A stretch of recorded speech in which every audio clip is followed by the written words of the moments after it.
माँ, ये राधिका है, तुम्हारी बहू। राधिका गांव में हॉस्पिटल में नर्स का काम करती है। बस हम दोनों में दोस्ती हो गई और हमने शादी कर ली। राधिका, माँ के पैर छू। अरे चल हट नालायक। अरे मैंने क्या क्या सपने देखे थे कि तेरी शादी किसी अमीर घर में करूंगी और दहेज में लाखों रुपए लूंगी, और तू गांव की इस मामूली लड़की को मेरी बहू बनाकर ले आया। लेकिन बेटे की जिद के आगे सुनीता देवी मजबूर हो जाती है। राधिका सुनीता देवी को फूटी आंख भी नहीं भाती थी। तुम चिंता मत करो भाग्यवान, हम दोनों मिलकर अपनी बहू को इतना सताएंगे कि वो हमसे तंग आकर ये घर छोड़कर चली जाएगी। फिर हम अपने बेटे की शादी किसी बड़े सेठ की बेटी से कर देंगे, ठीक है? अगले दिन सुनीता देवी अपने बेटे का कमरा साफ कर रही होती है। तभी बहू के सामान में उसे एक बड़ी बड़ी मूंछों वाले आदमी की तस्वीर दिखाई देती है और उसके कंधे पर एक बड़ी सी बंदूक टंगी होती है। तस्वीर के नीचे लिखा होता है डाकू मंगल सिंह। ये किसकी तस्वीर है बहू? ये मेरे पिताजी की तस्वीर है। बस फिर क्या था, ये सुनते ही सुनीता देवी के हाथ पैर कांपने लगते हैं। वो भागती हुई सीधा अपने पति के कमरे में जाती है। अरे गजब हो गया जी, गजब। अरे क्या हो गया भाग्यवान? हमारी बहू एक मशहूर डाकू मंगल सिंह की बेटी है। हे भगवान, अब क्या होगा? क्या कहा? डाकू मंगल सिंह? अरे मर गए रे। सुना है वो तो बड़ा ही खतरनाक डाकू है, मारता ज्यादा है गिनता कम है। लोग पुलिस वाले भी उसके नाम से कांपते हैं। अरे सुना है वो तो हर हफ्ते 2-4 लोगों का ऊपर का टिकट कटवा ही देता है। हे भगवान, अब हम क्या करेंगे? ये हमारे नालायक बेटे ने कैसी मुसीबत हमारे गले बांध दी। हाँ वो तो है, अगर हमने बहू को जरा भी तकलीफ दी तो उसका बाप मंगल सिंह हमें गोली से उड़ा देगा। अब जो मैं कहता हूँ उसे ध्यान से सुनो। तुम बहू से बिल्कुल घर के काम मत करवाना, और ध्यान रहे उसे किसी प्रकार की तकलीफ नहीं होनी चाहिए, समझ गई ना? और ऐसा ही होता है। अगले दिन सुनीता देवी रसोई में खाना बना रही होती है कि तभी, ये क्या माँ जी, मेरे रहते आप खाना बना रही हैं? चलिए हटिए, मैं खाना बना देती हूँ। अरे नहीं नहीं बहू, तू यहाँ क्यों आ गई? जा तू अपने कमरे में जाकर आराम कर, मैं खाना बना लूंगी। सुनीता देवी जिद करके राधिका को भेज देती है। फिर एक दिन, अरे फर्श पर कितनी धूल जमी है, माँ जी देखेंगी तो नाराज हो जाएंगी, मैं अभी यहाँ पोछा लगा देती हूँ। राधिका जैसे ही पोछा लगाने लगती है कि तभी उसके ससुर की नजर उस पर पड़ती है। बंसीलाल भागता हुआ वहां आता है।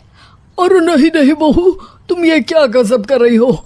बहू तो बेटी समान होती है और हम ना अपनी बेटियों से काम नहीं करवाते।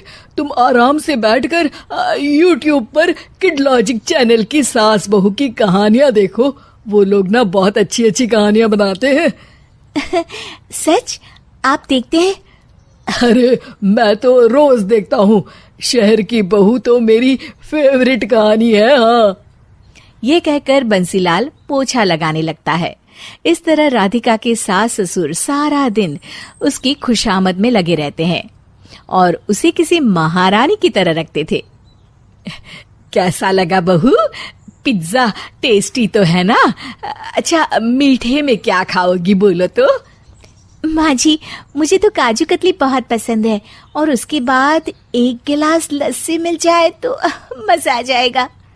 ये सुनते ही सुनीता देवी अपने पति को कोहनी मारते हुए कहती है, अरे सुना नहीं बहू क्या मांग रही है? जल्दी से भागकर बाजार जाइए और सब खरीद कर ले आइए। हाँ हाँ भाग्यवान, अभी जाता हूँ। राधिका की तो 5 उंगलियां घी में थी। वो तो अपने ससुराल में मजे कर रही थी। दूसरी तरफ राधिका की सास उसके लिए कभी नई साड़ी खरीद लाती तो कभी उसके लिए नए गहने बनवा देती। फिर एक दिन डाकू मंगल सिंह अपनी बेटी राधिका से मिलने अपने आदमियों के साथ आता है। उन सबको देखते ही राधिका के सास ससुर डर के मारे कांपने लगते हैं। मर गया रे। डाकू मंगल सिंह तो सच में कितना डरावना दिखता है, ऊपर से इतनी बड़ी बंदूक लेकर घूमता है। कैसे हैं समधी जी? क्या हुआ? आप इतना घबरा क्यों रहे हैं? और आपको इतना पसीना क्यों आ रहा है? आपकी तबीयत तो ठीक है ना? जी अभी तक तो ठीक है, पर लगता है बहुत जल्द खराब होने वाली है। क्या कहा आपने? जी कुछ नहीं, बताइए बताइए कैसे आना हुआ। दरअसल आज आपके शहर में हमारी नाटंकी मंडली का प्रोग्राम है, तो इसी बहाने सोचा बेटी का ससुराल भी देखता चलूं। ये सुनते ही राधिका के सास ससुर हैरान हो जाते हैं। क्या कहा? आप नौटंकी में काम करते हैं? हाँ माँ जी, पिताजी डाकू की एक्टिंग बहुत अच्छी करते हैं, उन्हें तो कई अवार्ड भी मिल चुके हैं। और ये बंदूक, ये तो असली लगती है। तभी राधिका के पिताजी अपनी नकली मूंछ निकालते हुए कहते हैं, इस मूंछ की तरह यह बंदूक भी नकली है। ये तो छर्रे वाली बंदूक है, इससे तो मैंने आज तक चिड़िया भी नहीं मारी। और खोदा पहाड़ और निकला चूहा। इसका बाप तो मामूली नौटंकी वाला निकला, और हम इससे डर कर बहू की नौकरों की तरह सेवा कर रहे थे। आपने सही कहा जी, इसके पीछे मेरे कितने पैसे खर्च हो गए, और काम कर करके मेरी तो कमर टूट गई सो अलग। अरे बहू, तूने अपने पिताजी के बारे में हमें पहले क्यों नहीं बताया? राधिका मुस्कुराते हुए कहती है, आपने तो कभी पूछा ही नहीं ना माँ जी।